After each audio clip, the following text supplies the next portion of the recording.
បាទគ្រប់ជំរាបសួរពុកម៉ែបងប្អូនទាំងអស់គ្នាថ្ងៃនេះខ្ញុំមានចំណេះបណ្ដឹងបន្តិចបន្តួចចង់មកចែកម្លែកដល់ពុកម៉ែបងប្អូនទាំងគ្នាឲ្យបានចេះទាំងអស់គ្នាហើយអ្នកដែលចេះហើយក៏អាចមើលវីដេអូនេះបានអ្នកដែលមិនទាន់ចេះ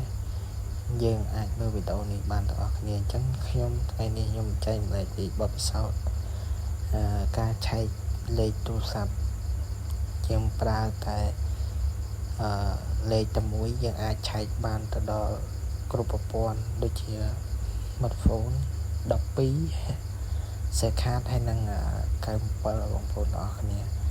គឺយើងយកតែលេខមួយយកមកឆែកទៅប៉ុណ្ណោះអញ្ចឹងជាដំបូងយើងចូលមកកន្លែងរកទូរស័ព្ទ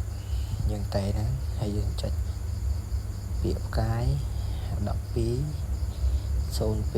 02 ធុងរូបហ្នឹងហើយយើងចុចបញ្ចូលមក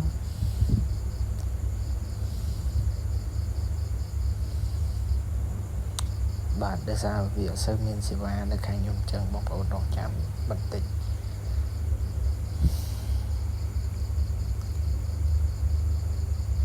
នេះបាទបងប្អូននេះគឺលេខទូរស័ព្ទ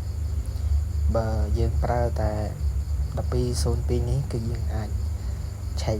បានគ្រប់ប្រព័ន្ធតែម្ដងបាទអញ្ចឹងវីដេអូខ្ញុំមានតែប៉ុណ្ណឹងបាទសូមអរគុណសូមគោរពលា